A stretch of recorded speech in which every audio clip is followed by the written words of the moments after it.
Hello good morning everyone, welcome to my first mini vlog. आज चाहिँ हामी खाना बनाउन लाग्दैछौँ। हामी दुईजना छौँ यहाँ किचनमा चाहिँ।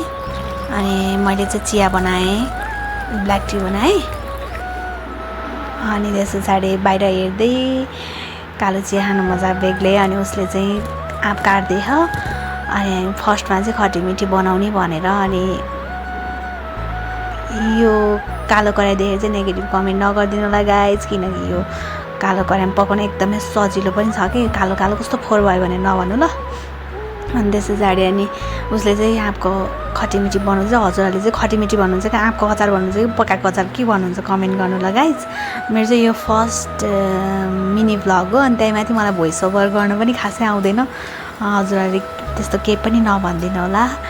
अनि चाहिँ म ट्राई गर्दैछु बोल्नको लागि, तर अप्ठ्यारो लाग्ने रहेछ कि भोइस ओभर गर्नलाई।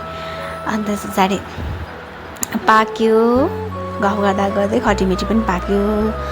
उसले चाहिँ खटीमिठी हरेक कुराहरू मिठो बनाउँछ। मैले चाहिँ खोया लिएर आइदिएँ आगो बाल्नको लागि। अनि जहाँ चाहिँ बर्खाको टाइममा चाहिँ खासै दाउरा पनि नबल्ने, अनि खोया हाल्दै बनायो भने चाहिँ अलिक बल्छ, नत्र भने धुवा आउने कि बेसरी। अनि करेला फ्राई, खटीमिठी झिकेर करेला फ्राई भयो त्यही कराईमा। अनि उसले करेला फ्राई गर्दैछ। पकाउन चाहिँ एकदम एक्सपर्ट छ है, प्रो नै छ भन्दा पनि हुन्छ। ऊ चाहिँ पकाउन चाहिँ एकदम प्रो नै छ खानाहरू चाहिँ। अनि त्यस पछाडि अनि आगो तर धुवायो भने चाहिँ कस्तो लाग्छ होइन, नत्र राम्रोसँग आगो बल्यो भने त पकाउन छिटो हुन्छ। अनि ग्यासमा भन्दा चाहिँ आगोमा पकाउन सजिलो पनि हुन्छ नि त, बसेर मजाले पकाउन पाइन्छ। अनि सजिलो पनि अनि मिठो पनि हुन्छ आगोमा पकाएको। हजुरहरूलाई चाहिँ कस्तो लाग्छ? हाम्रो चाहिँ आगोमै बनाउँछौँ है, किनकि ग्यास पनि फारो हुने नि त, पैसा पनि जोगिने। Just kidding. अनि यो पनि करेला फ्राई पनि भयो होइन। अनि रातो रातो हुँदाखेरि नै झिक्दैन, धेरै फेरि रातो बनाउँदा पनि डढायो भनेर कमेन्ट आउँछ कि खाना दिने बेलामा। अनि ठिक्क गऱ्यौँ। अनि हामीले अब मसरुमको तरकारी पनि बनाउँदैछौँ। मसरुमको तरकारी, मसरुममा भटमास अनि सोयाबिनहरू मिसाएर मिक्स सबै थरी त्यस्तो गऱ्यो भने चाहिँ मन पराउनुहुन्छ ढिँडो चोपेर खानको लागि। अनि हामीले चाहिँ आलु खासै हाल्दैनौँ। अनि विदाउट आलुको तरकारी माम पनि पाक्यो, सिटी लाग्यो। माम बसाल्ने चाहिँ मैले हो। अनि उसले मसरुम र सोयाबिनको तरकारी पनि पकायो। अनि त्यसपछि त्यो पनि निकाल्यो। अनि निकालिसके पछाडि अब के को टर्न? अर्को तरकारीको टर्न।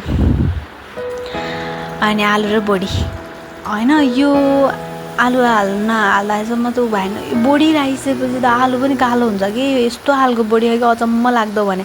यो केलाउँदा अहिले राम्रै छ कि होइन, ऊ आलु नै कालो बनाइदिइसक्यो भने अचम्म लाग्छ क्या।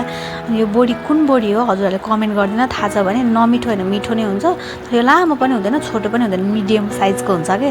अनि लास्टै कालो कि पाउँदा रक्ती जस्तो भएर निक्लिन्छ भने, साँच्ची भने मान्छेले त यति कालो भन्छ कि कोही पाहुना आएर खाना दिने हो भने त लास्टै कालो डढाएर निकाले जस्तो देखिन्छ। तर यो डढेको चाहिँ छैन है गाइज, एकदमै मिठो चाहिँ मिठो हुन्छ। हेर्दाखेरि कालो भए पनि मिठो हुन्छ तरकारी चाहिँ।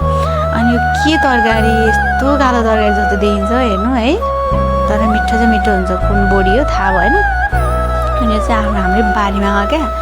अनि तर यस्तो खालको रहेछ। अनि ढिँडोको पानी उम्लेर ढिँडो पनि फत्किँदैछ। अनि हाम्रो गाउँमा चाहिँ ढिँडो डेली बनाउनु पर्छ, डेली के मर्निङमा त डेली हो। तर हातको ठेला नै उठ्छ, उसले बनाउँदाखेरि उसको, मेरो बनाउँदा मेरो।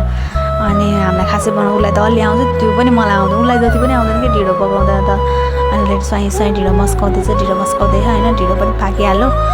अनि त्यस पछाडि अब खाना सर्भ गर्ने कालो दाल, अनि मसरुमको तरकारी, करेला फ्राई, बोडीको तरकारी, अनि आँपको खटीमिठी। अनि खाने बेलामा जहिले गन्ने हो फेरि 1 2 3 4 भने एक थरी मात्र भने एकदमै रिसाउनु हुन्छ। Thanks for watching.